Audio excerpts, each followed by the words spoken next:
नमस्कार,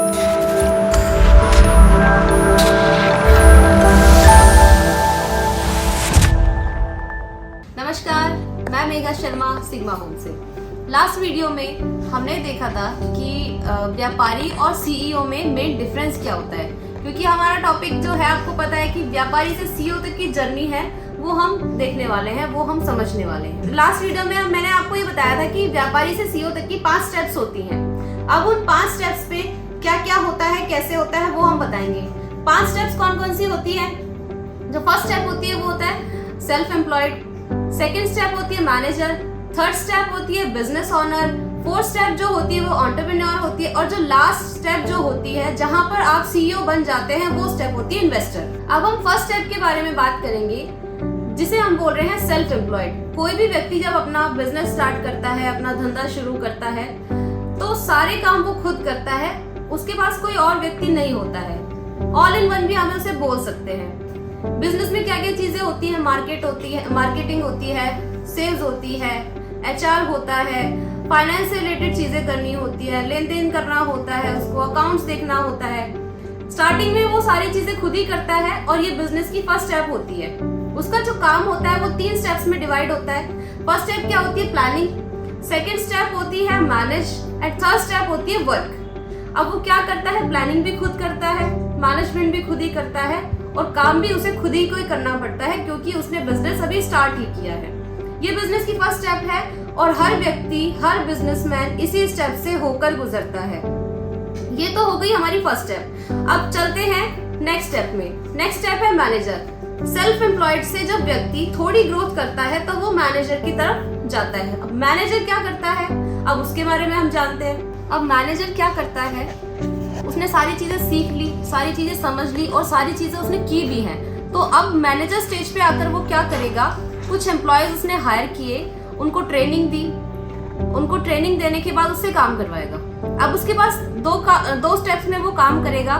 हमने पहले स्टेप में सेल्फ एम्प्लॉयड में 3 स्टेप्स में काम बताया था कि सेल्फ एम्प्लॉयड जो होता है वो 3 स्टेप में काम करता है, प्लानिंग, मैनेजमेंट एंड वर्क। लेकिन जब वो मैनेजर तक ग्रोथ कर चुका होता है तो उसके पास 2 काम रह जाते हैं। 2 स्टेप में वो काम करता है, प्लानिंग एंड मैनेजमेंट, और काम करने के लिए उसके पास एम्प्लॉयज होते हैं। एम्प्लॉयज से काम कराएगा, प्लानिंग खुद करेगा, मैनेजमेंट खुद करेगा। लेकिन 95% केसेस में ऐसा होता है कि यहाँ पर आने के बाद व्यक्ति एम्प्लॉयज से काम करवा नहीं पाता है, और वो एक ऐसे ट्रैप में फंस जाता है कि एम्प्लॉयज का बोझ भी वो अपने कंधों पर लेकर ढोता है। और जब वह व्यक्ति इस ट्रैप में ना फंस के आगे की ग्रोथ करता है तो थर्ड स्टेप आती है। थर्ड स्टेप क्या होती है? Business honour. बिजनेस ऑनर क्या करेगा? अब बिजनेस ऑनर के पास प्रॉपर सिस्टम होता है, उसके पास एम्प्लॉयज होते हैं काम करने के लिए। अब उसके पास एकमात्र काम रह जाता है प्लानिंग। मैनेजमेंट के लिए उसके पास लोग होते हैं, काम करने के लिए उसके पास लोग होते हैं, प्रॉपर सिस्टम होता है। अब यहाँ पर बिजनेस ऑनर क्या करता है? वो हो जाता है फ्री सारे काम से, सिर्फ उसके पास प्लानिंग के लिए एक काम होता है, उसका प्लानिंग करना। लेकिन अब क्या होगा? एम्प्लॉयज होने के बावजूद, सिस्टम होने के बावजूद उसकी प्रेजेंस मैटर करती है। वो अपने ऑफिस से फ्री नहीं हो पाता है। काम से तो फ्री हो गया, लेकिन वो ऑफिस से फ्री नहीं होता है। मोस्ट ऑफ द केसेस में ये होता है। लेकिन जब इस स्टेप से भी आप निकल चुके होते हैं, इस स्टेप को भी आप सक्सेसफुली मैनेज करके नेक्स्ट स्टेप तक जब आप जाते हैं तो आप कहलाते हैं एक एंटरप्रेन्योर। एंटरप्रेन्योर भी एक जर्नी है। इन तीनों स्टेप से जब तक आप सक्सेसफुली होकर नहीं निकलेंगे तब तक आप एंटरप्रेन्योर तक नहीं पहुंच पाएंगे। जब आप 4th स्टेप एंटरप्रेन्योरशिप तक पहुंच जाएंगे तब आपके पास क्या होगा? आप एक second line of leadership develop कर चुके होंगे, जहां पर आपकी प्रेजेंस मैटर नहीं करेगी। अगर आप एब्सेंट भी हैं तो भी आपका काम हो रहा है। कैसे होगा?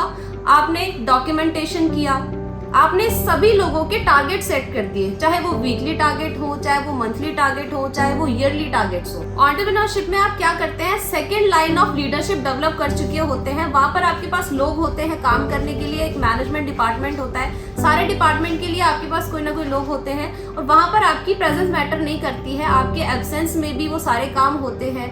लेकिन होंगे कैसे? ये सारी चीजें वर्बली तो होंगी नहीं। आप क्या करेंगे? डॉक्यूमेंटेशन करेंगे सारी चीजों का, अपने स्टाफ का weekly target, monthly target, yearly target set करोगे। तो अब आपके पास क्या रह जाएगा? लास्ट में आपके पास कोई काम नहीं रहेगा। आप सिर्फ इनकी रिपोर्ट्स देखेंगे, वो जो कुछ टाइम में हो जाता है। टारगेट्स देने के बाद आप अगर वीकली टारगेट दिए तो आफ्टर वीक बात करेंगे, मंथली टारगेट्स दिए तो आफ्टर मंथ बात करेंगे, और ईयरली टारगेट्स दिए तो आप 1 साल के बाद उन लोगों से बात करेंगे। लेकिन तब तक आपका जो बिजनेस है वो ऑटोमेटिकली चलता रहेगा। और यही जो स्टेज होती है एंटरप्रेन्योरशिप कहलाती है। जब आप एक सक्सेसफुल एंटरप्रेन्योर बन चुके होते हो तो आपको ये तो फॉर्मूला पता लग जाता है कि बिजनेस कैसे करना होता है। आपने एक सक्सेसफुल बिजनेस कर लिया, मान लीजिए आपने 10 साल में एक बिजनेस किया और वो भी सक्सेसफुली कर लिया, तब लास्ट में आप इन्वेस्टर बन जाते हो। 10 साल में एक बिजनेस करने के बाद आप अगले 10 सालों में ऐसे ही 10 बिजनेस भी और खड़े कर सकते हो। जो ये लास्ट स्टेज जो होती है वो होती है इन्वेस्टर। यहाँ पर आपके पास पैसा आ गया, अब बिजनेसमैन क्या सोचेगा, अब वो व्यक्ति क्या सोचेगा कि मैंने एक बिजनेस ऑटोमेट कर दिया, अब मेरे पास जो पैसा है मैं उससे और पैसा कमाऊं। पैसे से पैसा कमाएगा तो वो इन्वेस्टर कहलाएगा।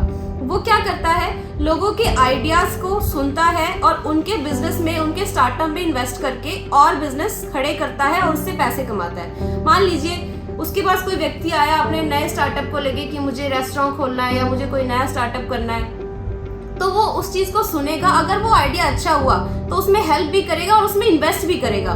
जब उसका बिजनेस बड़ा हो जाएगा तो उसे रिटर्न मिलेगा। तो इन्वेस्टर जब पूरा एक बिजनेस करके आता है तो उसको सारी स्किल्स पता होती है, सारे सीक्रेट्स पता होते हैं बिजनेस के कि कहाँ पर गलतियां हो सकती हैं, कि कहाँ हमें किस चीज का ध्यान रखना है। तो ये जो स्टेज होती है ये टॉप स्टेज होती है। यहाँ पर वो 10 साल वाले एक बिजनेस को साइड में रख के अगले ही 10 सालों में बाकी के 10 या ज्यादा भी बिजनेस बना सकता है। तो दोस्तों अब हमने देखा कि व्यापारी से जो सीईओ तक की जर्नी है वो इन 5 स्टेप्स में कंप्लीट होती है। अब आप ये देखिए कि आप कौन से स्टेप में उलझे हुए हैं। स्टार्टिंग की 3 फेजेस जो होती है, मोस्ट ऑफ द पीपल्स वहां पर स्टक हो जाते हैं, वहां पर ट्रैप में फंस जाते हैं, चीजों से नहीं निकल पाते हैं। चाहे आपको हायरिंग करनी नहीं आती हो या फिर आपको सेल्स नहीं करनी आती हो या कोई भी जो प्रोसेस है उसमें गड़बड़ होती है, उसको अगर आप ठीक नहीं कर पाते तो वो ट्रैप में आप फंसे रहोगे और हमेशा स्ट्रगल ही करते रहोगे। तो समझिए अपने बिजनेस को कि कहाँ आपसे गलती हो रही है, क्या आपको करना चाहिए और आप कैसे व्यापारी से सीईओ तक की जर्नी कर सकते हैं। धन्यवाद।